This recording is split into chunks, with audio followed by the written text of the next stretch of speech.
Hello दोस्तों, स्वागत है आप सभी का एग्जाम बी में।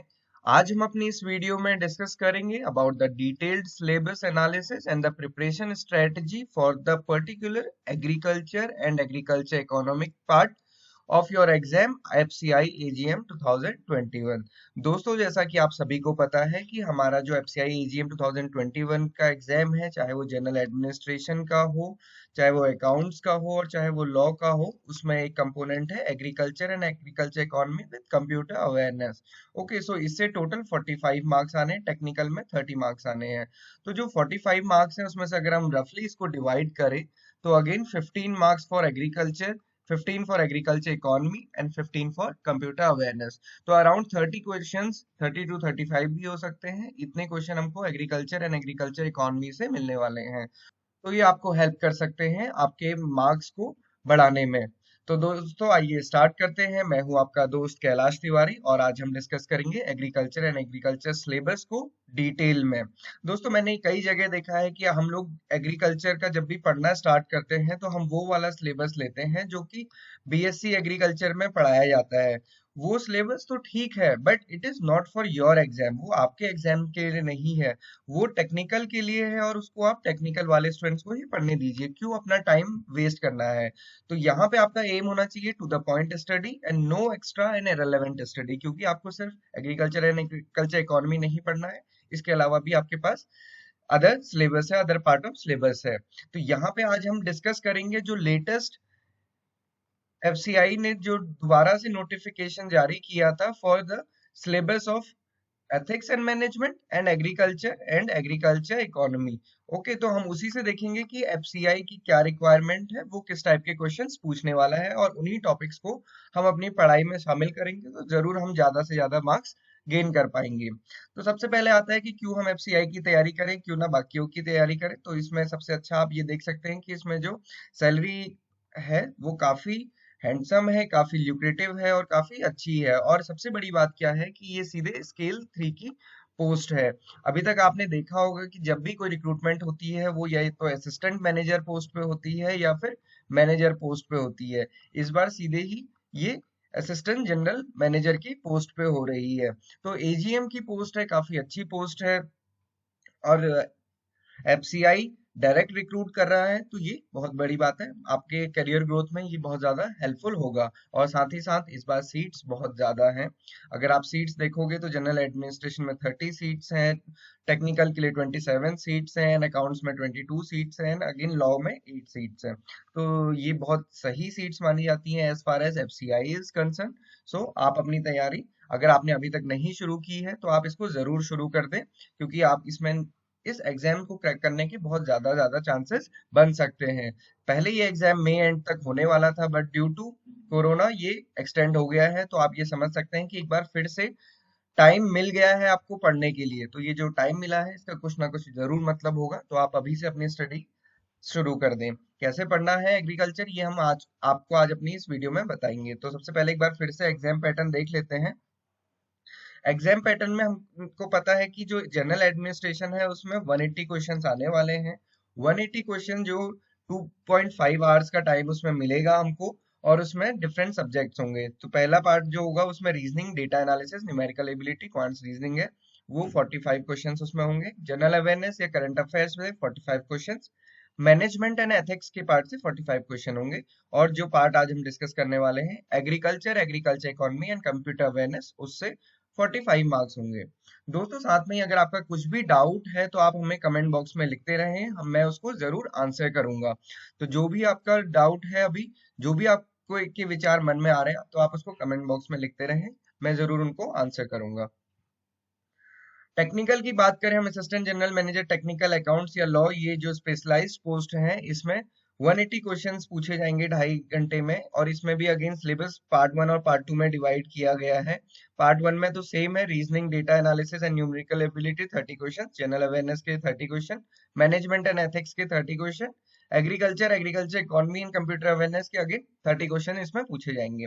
जो हमारा रेलेवेंट डिसिप्लिन है, चाहे आप एग्रीकल्चर से हैं, चाहे अकाउंट से हैं, चाहे लॉ से हैं, इस रेलेवेंट डिसिप्लिन से 60 क्वेश्चंस पूछे जाएंगे। और उसके लिए सिलेबस ऑलरेडी पहले ही नोटिफिकेशन में जारी कर दिया गया है। तो आप अकॉर्डिंगली जो हमारा नोटिफिकेशन में सिलेबस दिया है उसके अकॉर्डिंग पढ़ें स्ट्रिक्टली, तो आप जरूर इसको कर पाएंगे। और यहाँ पे सबसे ज्यादा फोकस इसी पे करना है, क्योंकि ये 2 मार्क्स के क्वेश्चन होंगे और बाकी ये हाफ मार्क्स के क्वेश्चन होंगे। तो आपको सारा फोकस यहाँ पे ज्यादा से ज्यादा करना है, क्योंकि इसी के बेसिस पे मेरिट भी आपकी बनेगी। तो आइए आगे बढ़ते हैं, सीधे पॉइंट पे आते हैं, डिटेल सिलेबस के बारे में जो आज हम डिस्कस करेंगे।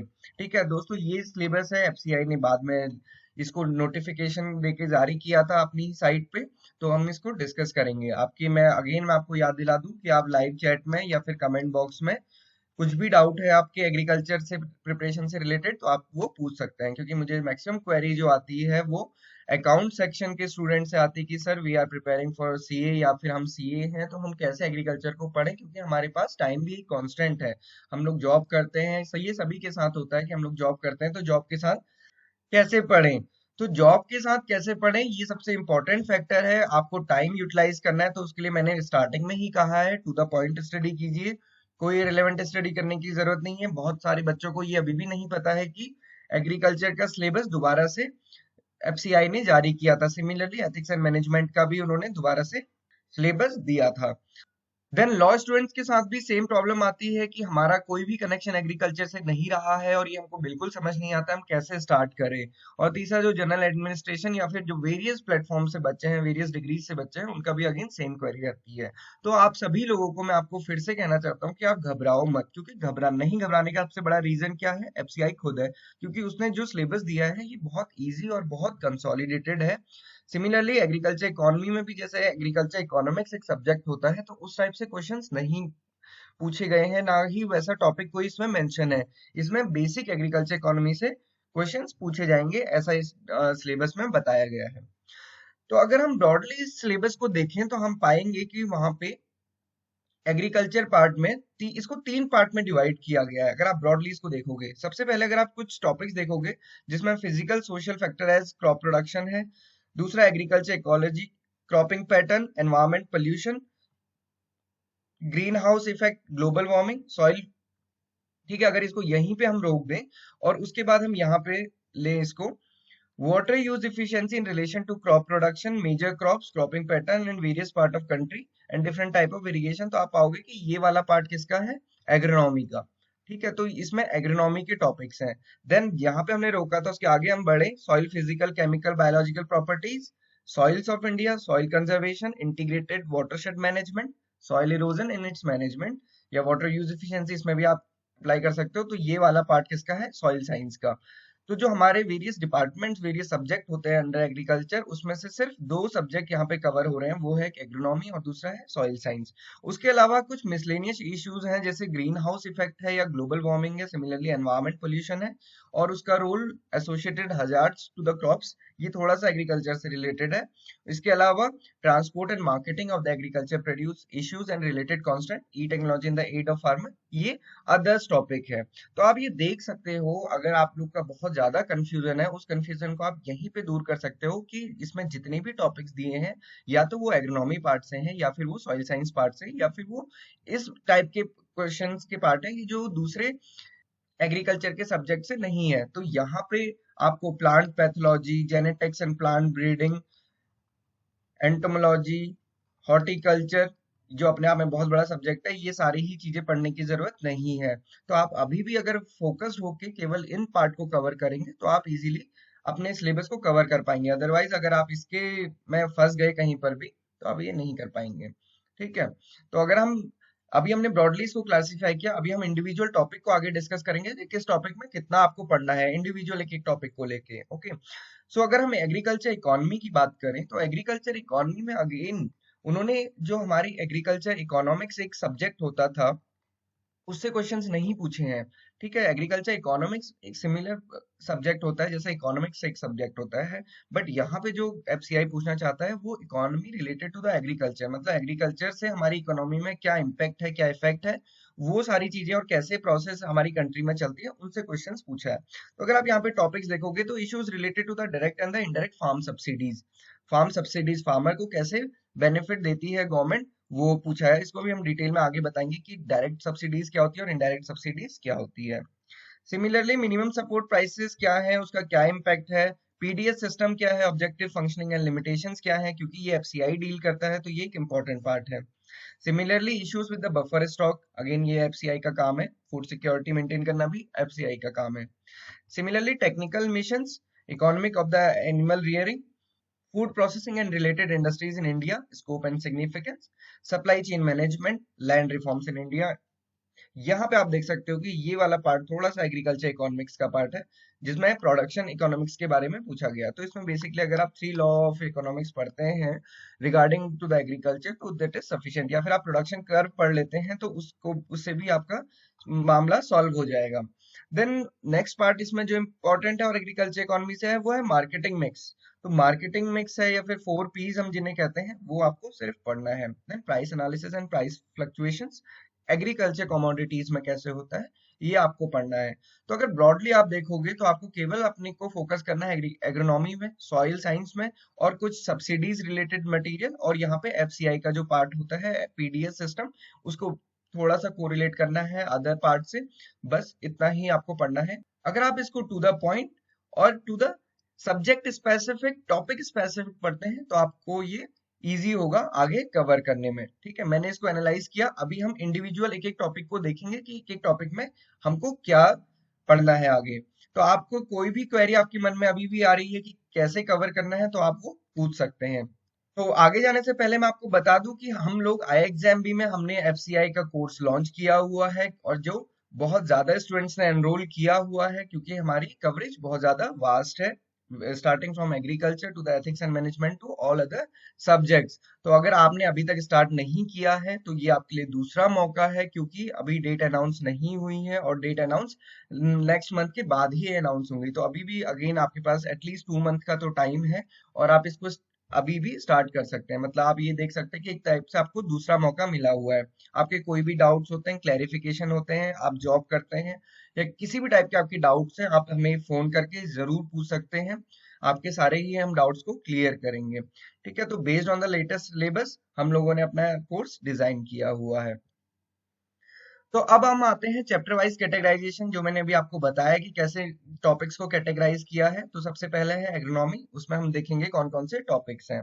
तो इसमें जो टॉपिक है, सबसे इंपॉर्टेंट टॉपिक भी ये हो सकता है social physical social environment as factor of crop distribution and production.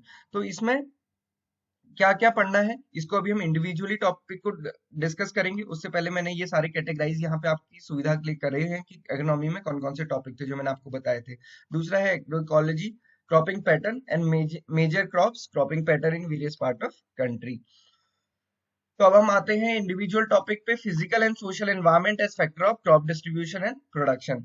तो इसमें क्या है, ये सबसे इंपॉर्टेंट पार्ट होता है। एग्रीकल्चर को समझने से पहले आपको ये समझना पड़ेगा, अगर आप किसी भी क्रॉप प्रोडक्शन को समझ रहे हैं, अगर आपको ये पता करना है कि पैडी की क्रॉप हम कैसे ग्रो करते हैं, तो उससे पहले कुछ और फैक्टर्स को आपको जानना पड़ेगा जो उसको रिलेट करते हैं, जिनका इम्पैक्ट उस पे उसकी ग्रोथ या उसके प्रोडक्शन पे होता है। तो ऐसे ही फैक्टर्स हम डिस्कस करेंगे यहाँ पे, फिजिकल फैक्टर्स और सोशल फैक्टर्स।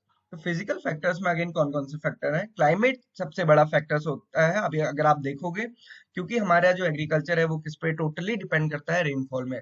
अगर इरिगेशन फैसिलिटी है हमारे पास then we can go for the crop production, otherwise हम नहीं कर पाएंगे। और पैडी आपको पता है, अगर हम पैडी का एग्जांपल ले रहे हैं, for paddy crop water requirement is very high, यहाँ पे वाटर सेचुरेशन चाहिए होता है बहुत ज्यादा। तो जो फिजिकल फैक्टर्स है हम इनको डिस्कस कर रहे हैं, इसमें क्लाइमेट एक बहुत बड़ा फैक्टर है। क्लाइमेट के अंदर climate consist of temperature, rainfall, या बाकी सारी चीजें हम देख सकते हैं। उसमें ह्यूमिडिटी है, या फिर एनुअल प्रेसिपिटेशन कितना है, या फिर डे टू डे डायurnal कंडीशंस कैसी हैं, बाकी सनलाइट कैसी है, ये सारा पार्ट क्लाइमेट के अंदर आता है, और यही डिसाइड करता है कि किस क्लाइमेट में कौन सी क्रॉप हम प्रोड्यूस कर सकते हैं। देन सेकंड फिजिकल फैक्टर होता है जो कि रिलेटेड है सॉइल से, क्योंकि ये बहुत इंपॉर्टेंट फैक्टर है, क्योंकि हमारी जो सबस्ट्रेट है वो सॉइल ही है, सॉइल के ऊपर ही क्रॉप ग्रो करेगी। तो जो सपोर्ट करता है वो सॉइल होती है। तो ये बहुत इंपॉर्टेंट है कि सॉइल को समझना कि वो कैसे इम्पेक्ट करेगी किसी पर्टिकुलर क्रॉप के प्रोडक्शन को। सॉइल कलर का क्या रोल है, टेक्सचर का क्या रोल है, and again fertility, this is the very important part. Soil nutrient या फिर प्लांट न्यूट्रिशन में इसको हम कवर करते हैं। न्यूट्रिएंट मिनरल्स भी आप इसको बोल सकते हैं। ये बहुत इंपॉर्टेंट टॉपिक है। अभी कुछ दिनों पहले डॉक्टर रजनी ने इसके ऊपर पूरा सेशन लिया था यूट्यूब पे लाइव। अगर आप लोगों ने वो मिस किया है तो उस सेशन को आप जरूर देखें, आपको उसका लिंक हमारे डिस्क्रिप्शन बॉक्स में मिल जाएगा। Then is the topography. Topography क्या होती है? Topography is the relief.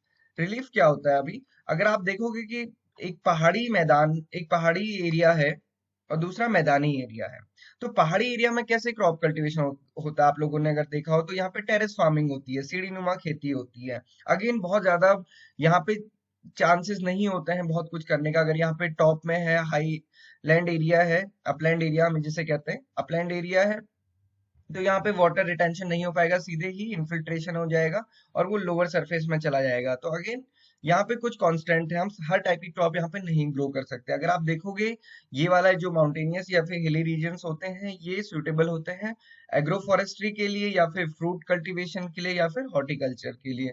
Agriculture या फिर एग्रीकल्चर क्रॉप प्रोडक्शन में बहुत ज्यादा अच्छा यहाँ पे नहीं प्रोडक्शन हो पाता है। दूसरा रिलीफ की अगर हम बात करें तो हमारे पास प्लेन एरिया है। जैसा कि हमारे पास मैक्सिमम एरिया होता है प्लेन एरिया, यूपी से आप इसको कंपेयर कर सकते हो। इस एरिया को आप हिमाचल प्रदेश या फिर उत्तराखंड से कंपेयर कर सकते हो। तो यहाँ पे प्लेन एरिया है, यहाँ पे हम क्रॉप कल्टीवेशन के लिए जा सकते हैं। तो इससे हमारा क्रॉप प्रोडक्शन निर्धारित होता है।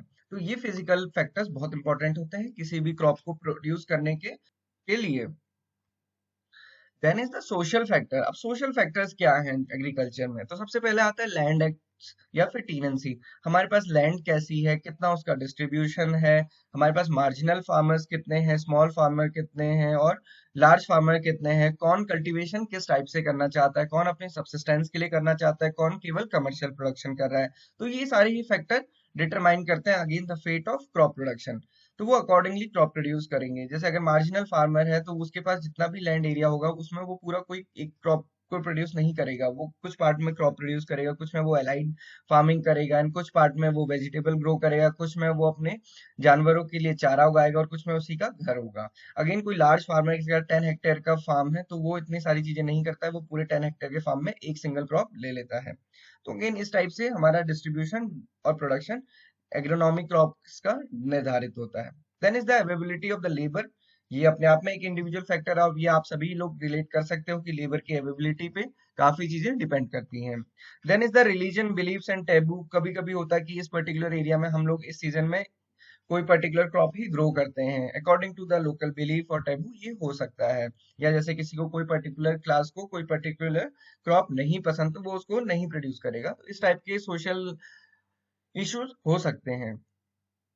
देन सेकंड टॉपिक इसमें जो एग्रोनॉमी के अंदर आता है वो है एग्रीकल्चर इकोलॉजी, जो बहुत इंपॉर्टेंट भी है। तो अगेन एग्रीकल्चर इकोलॉजी में क्या चीज है? Agriculture ecology is the integrated approach. देखो इकोलॉजी तो आप सभी लोग समझते हैं ना कि इकोलॉजी क्या होता है। It is the interaction of the living to the non living, या फिर हम कह सकते हैं कि हमारा जो बाकी फैक्टर्स हैं लिविंग ऑर्गेनिज्म के, बाकी जो एनवायरमेंटल फैक्टर्स हैं उनके साथ कैसा इंटरेक्शन है। तो अगेन यहाँ पे हम किसके साथ इसको डिफाइन कर रहे हैं? एग्रीकल्चर के साथ। तो एग्रीकल्चर अगेन अपने आप में लिविंग थिंग है, तो इसका इंटरेक्शन बाकी चीजों से कैसे होता है? जैसे हमने अभी क्रॉप प्रोडक्शन के लिए फैक्टर्स पढ़े, सिमिलरली एग्रो इकोलॉजी के लिए। तो यहाँ पे हमको क्या चीज ध्यान में रखनी है? इकोलॉजिकली एंड सोशल कंसेप्ट क्या है, प्रिंसिपल्स क्या है टू द डिजाइन और management of the food and agriculture system, ये एग्रीकल्चर इकोलॉजी का मेन टॉपिक है। अगर आप देखो तो हमारी कंट्री को वेरियस इकोलॉजिकल जोन्स में बांटा गया है। उसका बेसिक एक तो सबसे बड़ा चीज होता है कि क्लाइमेट कैसा है पर्टिकुलर में, और क्लाइमेट के साथ ये माइक्रो क्लाइमेट में हम इसको डिवाइड करते हैं। माइक्रो क्लाइमेट के साथ अदर फैक्टर्स को देखते हैं कि सॉइल टाइप कैसा है, ऑर्गेनिज्म टाइप कैसा है। ये सारी चीजों के अकॉर्डिंग हमने, अगर आप पीछे मैप में देख रहे हो तो इंडिया को वेरियस क्लासेस में डिवाइड किया गया है एग्रो इकोलॉजी के कंटेक्स्ट में। एग्रो इकोलॉजी का मेन एम क्या है? It seeks the optimisation of the interaction between plants, animal, humans and the environment while we are taking consideration of the social aspect that need to be addressed for the sustainable and fair food system। जब भी हम ecology की बात करते हैं तो आपको ये ध्यान में रखना है कि ये बाकी चीज अगर आपको नहीं भी समझ आई है इतनी, तो आपको ये ध्यान में रखना है कि इकोलॉजी की बात हम इसीलिए करते हैं कि sustainable and fair food system. अब sustainable and fair food system क्या होता है अगर आप थोड़ा सा समझें। एग्रीकल्चर में हम बहुत सारे केमिकल्स यूज करते हैं। After the green revolution 1960s में हमारे पास प्रोडक्शन बढ़ाने के लिए बहुत ज्यादा प्रेशर था। ग्रीन रेवोल्यूशन आया, हाई यील्डिंग वेराइटीज आई, हाई यील्डिंग वेराइटीज में हाई इनपुट रिक्वायरमेंट थी, मतलब उनको फर्टिलाइजर्स भी बहुत ज्यादा चाहिए, इरिगेशन भी बहुत ज्यादा चाहिए, एंड केमिकल इंसेक्टिसाइड या फिर पेस्टिसाइड्स भी बहुत ज्यादा चाहिए टू ग्रो मोर। तो उनकी प्रोडक्शन को ज्यादा लेने के लिए हम इतना सारा हमने केमिकल यूज किया। अब इस केमिकल का जो प्रोडक्शन को बढ़ाने में अच्छा फायदा था, वही नुकसान हमारे एनवायरमेंट के साथ भी हुआ। एनवायरमेंट के साथ जो बेनिफिशियल हमारे इंसेक्ट्स होते थे या बेनिफिशियल माइक्रोफ्लोरा एंड फौना जो हमारी सॉइल में होता था, वो सारा का सारा मर गया। तो यहाँ पे इसी चीज को हमको ध्यान में रखना है। एग्रो इकोलॉजी में हम यही सारी चीजें पढ़ते हैं कि कैसे हम एग्रीकल्चर को प्रोडक्शन सफिशिएंट बनाते हुए अपने बाकी चीजों को भी सस्टेनेबल करते हुए आगे चल सकें। ठीक है, तो ये सारा कंसेप्ट आपको ध्यान में रखना है। बहुत ज्यादा इससे क्वेश्चंस नहीं पूछे जाते हैं, बट क्योंकि ये टॉपिक दिया है तो आपको ये पढ़ना है। अगेन आपकी कोई भी क्वेरी है, लाइव चैट में या फिर कमेंट बॉक्स में आप लिख सकते हैं, हम आपकी हर एक क्वेरी को जरूर एड्रेस करेंगे। थर्ड पार्ट है इसका, थर्ड टॉपिक है क्रॉपिंग पैटर्न। तो उसमें सबसे पहले हमें ये देखना है कि क्रॉपिंग सिस्टम्स क्या होते हैं, क्रॉपिंग पैटर्न क्या होते हैं। जैसा कि मैंने पहले एक बार आप लोग के साथ डिस्कस किया था लास्ट नाबार्ड की क्लास में भी, कि ये हमें बहुत समझना बहुत जरूरी होता है, क्योंकि कुछ ऐसे वर्ड्स होते हैं, टर्मिनोलॉजी होती है जो कि आपके उसमें यूज की होगी क्वेश्चंस में, और या फिर आप अब मॉक टेस्ट भी दे रहे होगे तो आपके उसमें ऐसी टर्मिनोलॉजी यूज की होगी, आप डाउट में आ जाओगे कि ये क्या चीज है, अभी तो मैंने पढ़ा था, अभी ये क्रॉपिंग सिस्टम कह रहा है, अभी ये क्रॉपिंग पैटर्न कह रहा है, अभी क्या दिक्कत है। तो थोड़ा सा आपको ध्यान रखना पड़ेगा कि जब आप पहला पार्ट पढ़ते हैं तो कुछ प्रिंसिपल कंसेप्ट को आपको अच्छे से पढ़ना है। बहुत ज्यादा कोई रॉकेट साइंस नहीं है कि ये नहीं समझ आएगा, कोई इसमें न्यूटन्स के लॉ नहीं लगने वाले हैं, बहुत इजी है। सिस्टम देखोगे आप, क्रॉपिंग सिस्टम की अगर हम बात करें, क्रॉपिंग सिस्टम दो टाइप का होता है। सिस्टम हम कैसा फॉलो करते हैं फॉर क्रॉपिंग, तो एक सिस्टम होता है जिसमें हम लैंड को रोटेट करते हैं। ठीक है, लैंड को रोटेट कैसे करते हैं, जैसे हमने सोशल साइंस में पढ़ा है slash and burn type of crop cultivation, या जिसको हम बोलते हैं झूम कल्टीवेशन। तो ये वाला क्रॉपिंग सिस्टम एक टाइप का है। दूसरा सिस्टम है जिसमें हम लैंड हमारी कांस्टेंट है, और अगर आप आज के टाइम पे देखोगे तो हमारे पास लैंड कांस्टेंट ही है, क्योंकि हमारी पॉपुलेशन इतनी ज्यादा है और एरिया बहुत कम है, कल्चरेबल एरिया बहुत कम है, और हमारे पास ये पॉसिबल नहीं है कि हम लैंड को रोटेट करें, एक लैंड को छोड़ दें एक सीजन के बाद फिर दूसरी लैंड को कल्टीवेट करें, क्योंकि ओनरशिप भी आ चुकी है और ऐसा फ्री लैंड कहीं नहीं पड़ा है कि कोई भी एक लैंड को छोड़ के दूसरी जगह करेगा। ये नॉर्थ ईस्ट के पार्ट में कहीं कहीं होता है, कुछ ट्राइब्स में ही ये में देखने को मिलता है। तो जो लैंड कांस्टेंट है हमारे पास अभी, ये वाला हम सिस्टम ज्यादा फॉलो करते हैं। मैक्सिमम कंट्री में हमारा यही सिस्टम फॉलो होता है। लैंड रोटेशन में आपको पता होगा कि हमने एक क्रॉप ली एंड उसके बाद उसको हार्वेस्ट किया और हम उसको छोड़ के आगे दूसरी क्रॉप को ग्रो करने दूसरे लैंड में चले गए। यहाँ पे क्या होता है, फार्मर के पास एक लैंड है, मान लीजिए ये 2 एकड़ का लैंड है, तो वो खरीफ की क्रॉप में इसी लैंड में, पूरी लैंड में पैडी ग्रो करेगा, देन वो रबी क्रॉप में इसी लैंड में वीट ग्रो करेगा। तो this is the cropping system. ठीक है, ये क्रॉपिंग सिस्टम है कि किस सिस्टम में वो क्रॉपिंग कर रहा है। दूसरा टॉपिक टर्म आता है क्रॉपिंग पैटर्न, अगेन कि वो किस पैटर्न को फॉलो कर रहा है। एक पैटर्न तो यही हो सकता है कि खरीफ में कौन सी क्रॉप लगा रहा है, रबी में कौन सी क्रॉप लगा रहा है। दूसरा है कि खरीफ में वो किस तरीके से क्रॉप ग्रो कर रहा है, वो सिंगल क्रॉप ग्रो कर रहा है या जिसे हम मोनोकल्चर भी कहते हैं, वो दो क्रॉप एक साथ लगा रहा है जिसको हम इंटरक्रॉपिंग कहते हैं, वो दोनों क्रॉपों को मिक्स करके लगा रहा है जिसको हम मिक्स्ड फार्मिंग कहते हैं या मिक्स्ड क्रॉपिंग कहते हैं। तो ये सारी चीजें आपके cropping system and cropping pattern में आती हैं। अगर आप इस टाइप से आगे बढ़ते हैं तो आपके कंसेप्ट्स भी बनते हैं और आप आगे भी समझ पाएंगे। अदरवाइज क्या होता है कि जब हम क्वेश्चन अटेम्प्ट करते हैं तो हम डाउट में आ जाते हैं कि ये क्या था, है ना। तो आप इस टाइप से पढ़ें। देन आता है farming system. Again farming system is the same. Farming system क्या होता है कि अभी हमने ऊपर क्रॉपिंग के लिए पढ़ा, तो हम ये कौन सा सिस्टम पढ़ रहे थे, केवल क्रॉप कल्टीवेशन के लिए। अभी जब हम फार्मिंग की बात करते हैं तो इसमें हम क्रॉप कल्टीवेशन के साथ साथ बाकी एस्पेक्ट्स भी लेते हैं।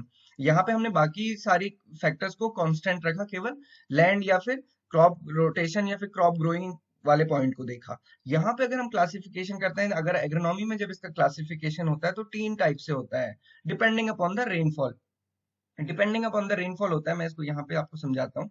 3 टाइप से फार्मिंग सिस्टम होता है, एक होता है ड्राई फार्मिंग, एक होता है ड्राई लैंड फार्मिंग, तीसरा होता है रेन फेड फार्मिंग। तो ड्राई फार्मिंग वो होता है जिसमें हमारा लेस देन 700 mm हमको रेनफॉल होल द ईयर मिलता है। जिस एरिया में 700 mm से कम रेनफॉल है, those areas are classified as dry farming. Dry land farming वो होता है जहाँ 700 से 1100 mm तक रेनफॉल होता है, और जहाँ रेनफॉल 1100 mm से ज्यादा होता है वो रेनफेड फार्मिंग होती है। ये जो सिस्टम है ये on the basis of rainfall है, ना कि बाकी फैक्टर्स पे। केवल हमने एक फैक्टर को ध्यान में रखा है, वो कौन सा फैक्टर है, रेनफॉल कितनी हो रही है। और अभी आपको पता होगा कि हम टोटली आज के टाइम पे एग्रीकल्चर के रेनफॉल पे नहीं डिपेंडेंट है, हमारे पास आर्टिफिशियल इरिगेशन सिस्टम्स है।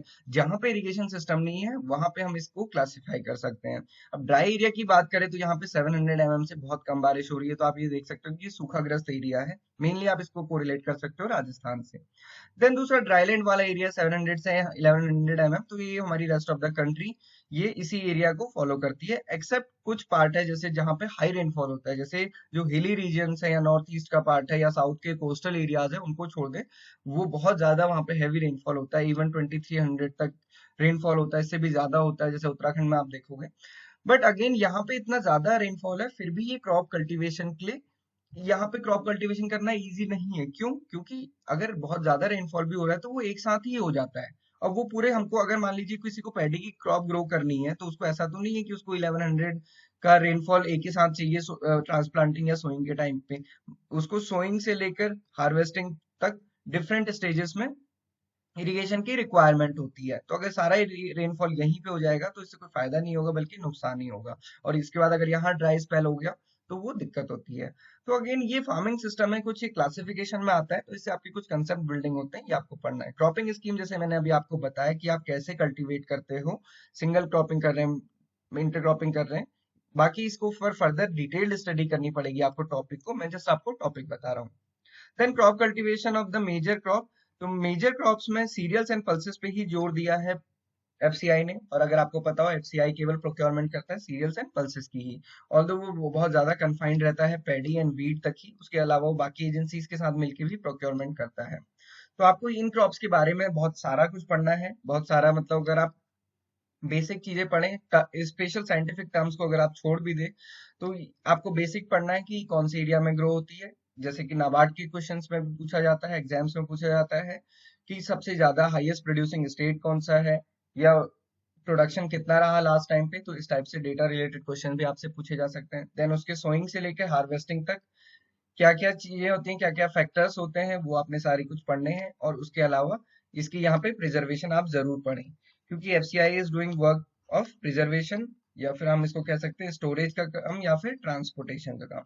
तो ये आपने जरूर पढ़ना है, ठीक है। तो ये सीरियल के लिए इंपॉर्टेंट है। सिमिलरली आपको पल्सेस के एस्पेक्ट्स भी पढ़ने हैं।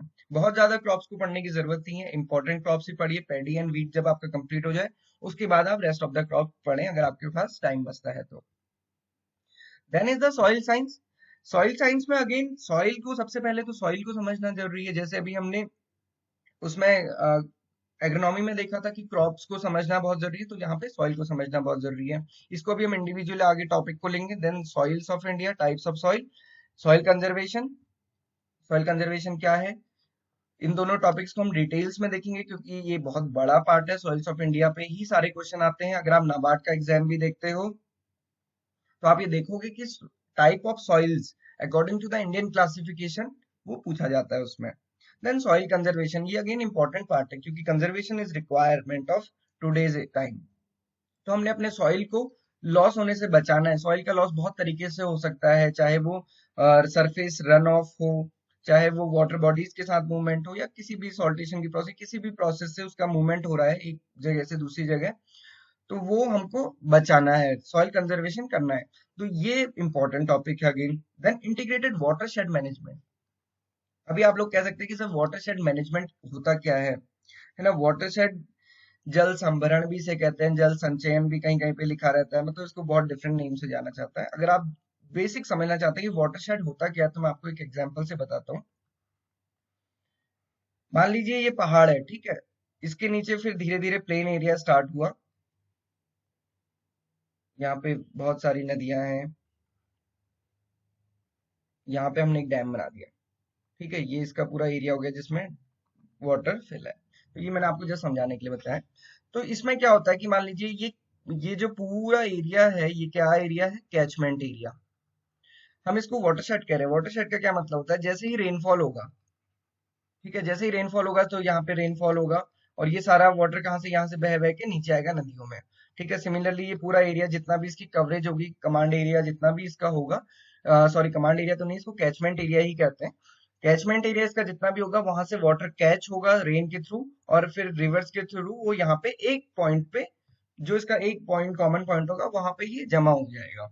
तो इसको हम बेसिन एरिया बोलते हैं। और उसके बाद ये वाटर यहाँ से रिवर के थ्रू या फिर कैसे भी आगे बढ़ता है, और उसके बाद ये आगे अपनी ड्यूटी को निभाता है, इरिगेशन या फिर हम जिस जिस पर्पज के लिए इसको यूज करते हैं। तो इसको फिर इसका कमांड एरिया कहा जाता है कि इस वाटर की कमांड कितने एरिया तक है। यहाँ पे जो वाटर शेड है वो क्या चीज है कि जितना रेनफॉल हुआ है वो यहाँ पे कलेक्ट हुआ, उसके बाद ये बेसिन तक पहुंचा वेरियस मेथड से।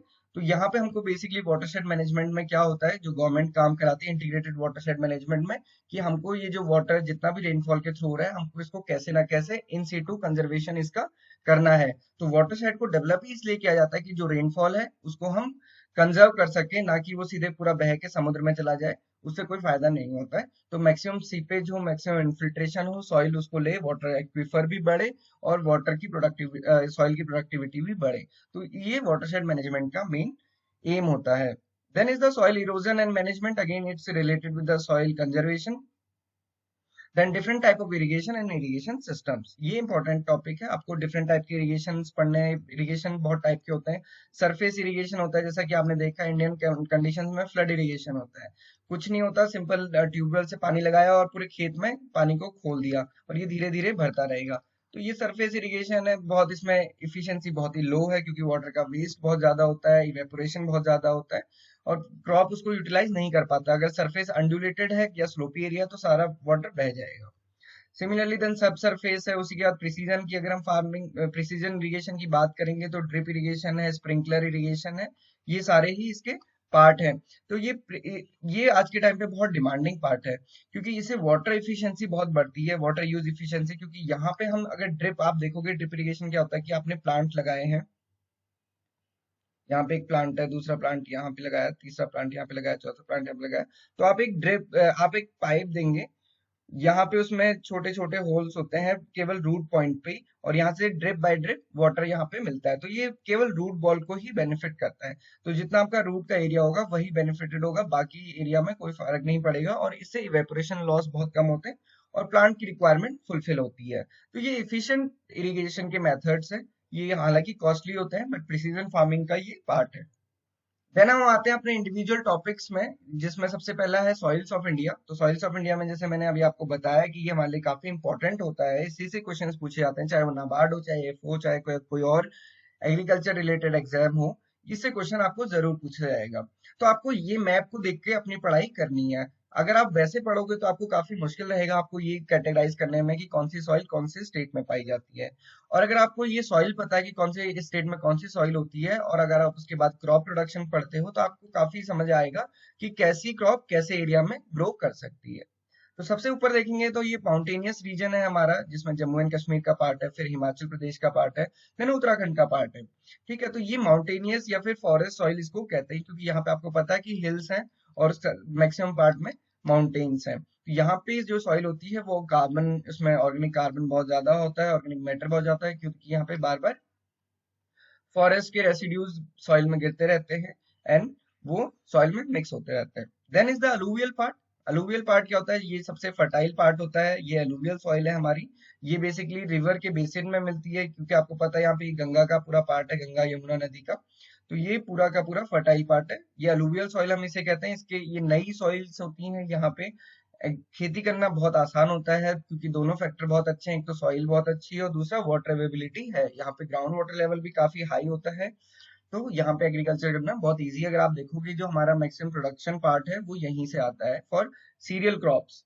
बाकी पल्स क्रॉप तो कम पानी में भी हो जाती हैं। तो सीरियल क्रॉप्स का ये वाला, पल्स क्रॉप का ये वाला एरिया है, सीरियल क्रॉप्स का ये वाला एरिया है, यहाँ पे जहाँ पे वाटर रिक्वायरमेंट बहुत ज्यादा होती है और वाटर की अवेबिलिटी भी ज्यादा होती है, वहां पे हम सीरियल ग्रो कर सकते हैं। Then is the red and yellow soil. Red and yellow soil ये होती है, it is due to the wide diffusion of the ferrous oxide. तो ये फेरस ऑक्साइड मतलब जो इसका पेरेंट मटेरियल है उसकी वजह से ये सॉइल ऐसी है। ये बहुत शैलो होती है, बहुत ज्यादा डीप नहीं होती है सॉइल, और इसमें वाटर एक्यूमुलेशन बहुत ज्यादा होता है। तो यहाँ पे एल्कलिनिटी, सैलिनिटी, ये सारी ही प्रॉब्लम देखी जाती हैं, तो यहाँ पे बहुत अच्छा एग्रीकल्चर नहीं हो पाता है। Then we comes to the black soil, या इसको ब्लैक कॉटन सॉइल भी कहते हैं। इससे क्वेश्चंस बहुत ज्यादा आते हैं। मैंने नाबार्ड के उसमें भी आपको बताया था कि 3 क्वेश्चन तीनों साल में इसी सॉइल से पूछे गए थे। तो ब्लैक कॉटन सॉइल होती है, इसकी अपनी कुछ खास वैल्यूज हैं, कुछ खास प्रॉपर्टीज हैं। अगर आप देखोगे इसमें स्वेलिंग एंड श्रिंकिंग होती है, ऑल्दो ये सभी सॉइल में होती है, बट इसमें कुछ ज्यादा होती है due to the presence of clay particle montmorillonite. Swelling and shrinking होती है, जैसे ही हम वाटर देते हैं तो मिट्टी पूरी की पूरी स्वेल हो जाती है, और जैसे ही वो पूरी ड्राई होती है तो वो श्रिंक हो जाती है। इस प्रोसेस में इसमें बहुत बड़े बड़े क्रैक्स बन जाते हैं सॉइल में।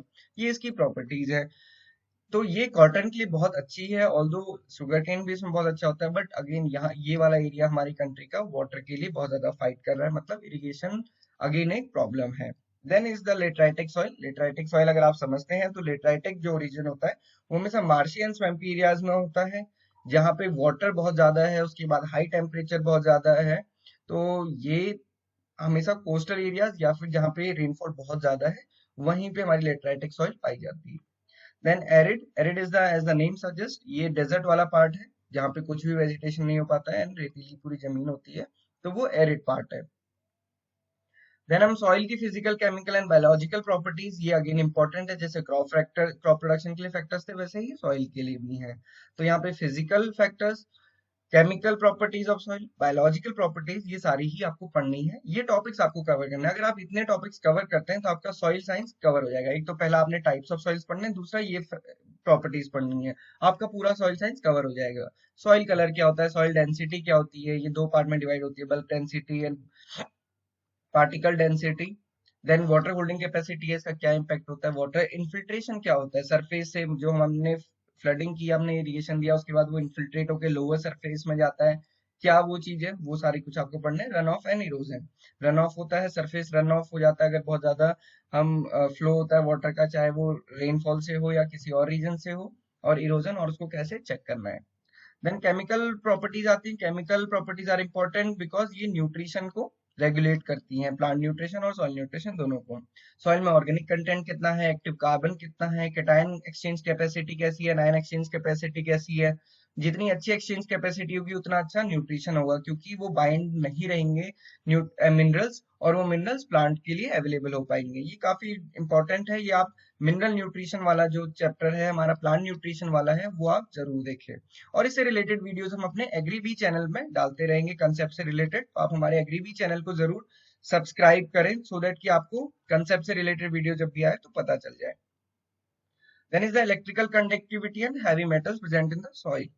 सिमिलरली बायोलॉजिकल प्रॉपर्टीज हैं, सॉइल माइक्रो ऑर्गेनिज्म है, सॉइल फ्लोरा है, सॉइल फौना है, उसका क्या इम्पैक्ट होता है, माइक्रोबियल बायोमास है, सॉइल में एंजाइम्स हैं, रूट ग्रोथ कंडीशंस हैं, एंड सॉइल रेस्पिरेशन है। ये सारी बायोलॉजिकल प्रॉपर्टीज हैं। अगर आप इनको ना भी पढ़ें, केवल ये केमिकल एंड फिजिकल को पढ़ लेंगे तो आपका काफी कवर हो जाएगा।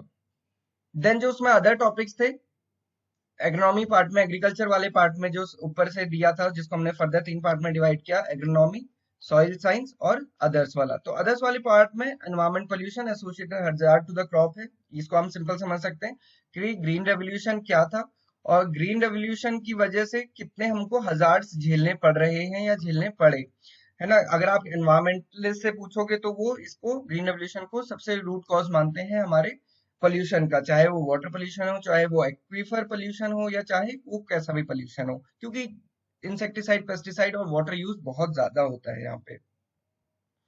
Then is the greenhouse effect and the global warming. Again is the matter of concern.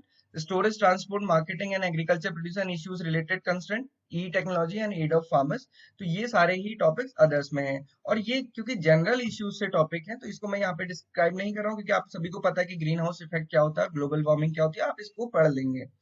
तो ये अगर मैं आपको एक चीज बताना चाहता हूँ कि जो हम लोगों का कोर्स है, हमने उसमें टॉपिक वाइज पीडीएफ्स आपको प्रोवाइड किए हैं, उसके चैप्टर टेस्ट प्रोवाइड किए हैं और रिलेटेड वीडियो, और सबसे बड़ी बात, हम उनको डिस्कस करने के लिए लाइव क्लासेस रेगुलर करते हैं by the concern and the expert faculty. यहाँ पे आपको पूरा टाइम मिलता है अपनी कोई भी क्वेरी पूछने का, और आपको कुछ भी लगता है कि आपको ज्यादा पढ़ना है या आपको कुछ चीज समझ नहीं आ रही है, तो आप लाइव क्लासेस में डिस्कस कर सकते हैं। तो अगेन, अभी आपने नहीं सब्सक्राइब किया है तो आप जरूर इसको सब्सक्राइब करें। देन सेकंड पार्ट है जो एग्रीकल्चर इकोनॉमी में, तो वो एग्रीकल्चर इकोनॉमी है। अगेन मैंने जैसे आपको बताया था कि ये इकोनॉमिक्स से रिलेटेड नहीं है, ये हमारी चीजें हैं इंडियन कंडीशन की, क्योंकि हमारी कंट्री एग्री इकोनॉमी बेस्ड है, तो हम उससे रिलेटेड इशू यहाँ पे डिस्कस करेंगे।